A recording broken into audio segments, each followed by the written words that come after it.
Do you remember before you learned about law of assumption and Neville Goddard, how you manifested several different things from naturally just having conversations to yourself or having images in your mind of the wish fulfilled? Do you remember how simple and natural it felt before there was this over analysis or this continuous critiquing of whether or not you're doing it correctly? Am I finding the correct affirmation? Am I doing this right? That is the point of today's video, is to bring you back to what you did to create that happened for you naturally, because this is your perfect technique. This is how you want to manifest, because this is how you do it best, and it is natural to you. It feels real. I remember when I was young, there was many times where I may have felt scared or unsure or whatever it was, and I gave myself inner conversations. I remember pulling facts. If I was getting ready to speak in a class or etc. about some topic or a paper that I wrote, I would talk to myself.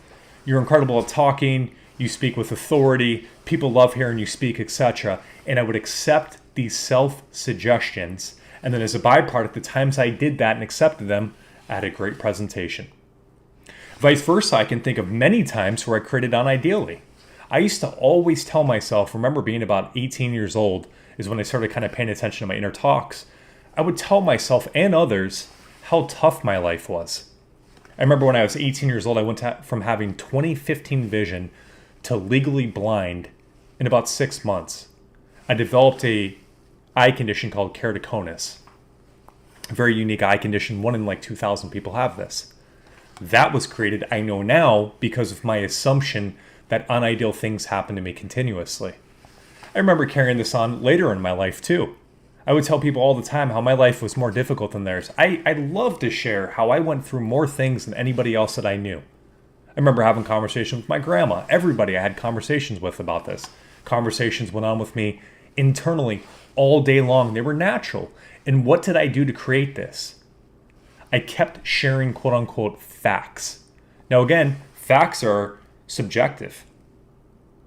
I could make anything facts because everything is imagined. But I would convince myself, well, it's true because of this, X, Y, and Z. I'd pull up different experiences. I'd pull up things that were true about me. And this is why bad things always happen to me. I was 22 years old. Some girl used my vehicle as a means to end her life. Then I had some other things happen to me that were very, very tragic. I got into drug abuse. Life was very, very hard. My dad died from ending his life. My mom died of cancer 7 months later. I was absolutely correct in my assumption. Life was extremely difficult. I've experienced both sides of the spectrum. My inner conversations, what I entertain all day long, creates my experience. This is why it's so important that we are so aware of everything that we're saying to ourselves. And when things are unlovely, things are of bad report, if things are disharmonious, if there are things that I don't want to experience, it is important that I catch them right away and I change them. Now, at first, it may not feel natural because it's been so conditioned for me to think a certain way. That person that was unlucky, I worked a long time to make that person. I talked to myself continuously for a long time to create that personality of Joseph at that time that had those experiences. I shared many facts with myself all day long, assuring myself of why it was so. So when I am undoing this and I'm creating ideal things, I must go back to what I did first. I kept having inner conversations with myself. I kept bringing up facts. This is why this is possible. Now I'll give you an example of what I'm doing with YouTube. Now with YouTube, I see myself as a top YouTuber, right? I have 1 million subscribers. I am the best YouTuber on Neville in inner work development. It is mutually beneficial and filled with integrity. Well, if I look outside for proof, I won't catch it yet, right? Because the experience hasn't manifested 3D-wise. I know it's true in imagination. 4D-wise, I know I will experience this. But in the meantime, what I do is this. I will tell myself, I am incredible at speaking. Everybody I come in contact with has benefited from the information I'm sharing. It helps many people change their lives. I am passionate. I love speaking.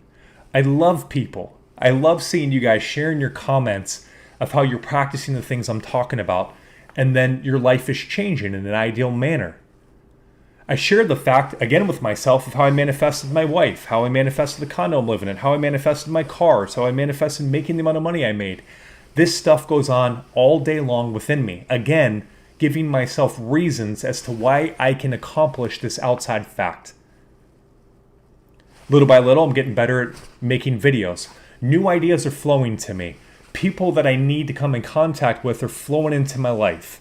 I found someone to help with thumbnails. I found someone to help with descriptions. I'm getting better at finding information that's helpful for people. I'm getting better at delivering things. I'm more in flow when I speak. So you see, as I keep filling my mind with these facts or with this end goal over and over and over again, I start seeing things that before I couldn't see. I start doing things that before I couldn't do. I start being motivated and loving what it is that I'm doing. This is all because I'm only focusing on my inner conversations. I'm not affirming I have 1 million subscribers and looking, has it happened yet? I must be doing something wrong. The point of affirming, the point of convincing myself is to become the person that is the top YouTuber. It's not to look out here to see whether or not it's happening or not. That's secondary. The primary thing is I love who I am. I love being Joseph Manifesting. I love working with you guys. I love seeing you guys improve. I love doing the coaching. I love seeing the light bulb come on. I love seeing you going from being lost to being found and knowing you're the cause. I love finding out that you don't need to watch YouTube videos anymore because you realize that you're the cause. That's the point of my YouTube. I don't want you dependent upon me or anybody else. What I'd like to do, what I trust I'm doing, is I'm sharing information with you to help you find you are the cause as I found I am the cause. Again, this is done through repetition. I visualize this all day long. I visualize my end goal. I see myself holding my phone and people loving the information I'm sharing with them. I see deposits going into my bank account.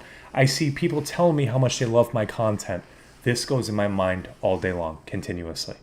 The wonderful thing is, it doesn't need to be a huge thing. I don't need to meditate for 4 hours on a hill and make this crazy experience. I can do this while I'm walking. As soon as I get off of YouTube filming this, I can go on my couch and I can visualize real quickly an end scene. I can go and have some inner conversations with myself while making some food. While I'm enjoying my jacuzzi, I can sit there and visualize some more. But I do it continuously throughout my day. This is important. Many people ask, well, why do I have to do this all the time? How come I can't just do it sometimes and that's it? Imagine doing anything sometimes. You go to the gym once every month and then you're eating junk food 95% of the time and not doing any activity. What results are you going to get? You're the same person. Now, if I'm repeatedly going to the gym, repeatedly eating clean, I'm repeatedly thinking good thoughts and visualizing my ideal body, guess what's going to happen? I am going to become the person that is in that shape, and then within a short amount of time, I will experience it 3D-wise. This is how manifestation always works. So it's imperative that I keep filling my consciousness with these ideal things, because as I do this, I keep embodying the state, I keep embodying the person that has those things, and as a byproduct, I then experience those things in my life. Make a decision, only think loving thoughts. Thoughts of good report, thoughts that make you feel good, thoughts that you love about yourself and about others and about life. Assumptions and affirmations, self-suggestions that life is always so good to you, that you're blessed with unexpected things, that life is wonderful. And as you keep doing this and keep doing this and keep doing this, what you'll find is life becomes heaven on earth because your inner world is absolutely wonderful. Guys, if today's video was helpful, please do like, subscribe, and share. It means a lot to me. Also, comment. I love hearing your guys' experiences and questions and such that you have. If you are interested in one-on-one coaching, please do go onto my profile page in my description area. I do have an email on there where you can shoot me an email if you're interested in coaching. I will be happy to work with you. I would love to. Thanks so much for watching, guys. Take care.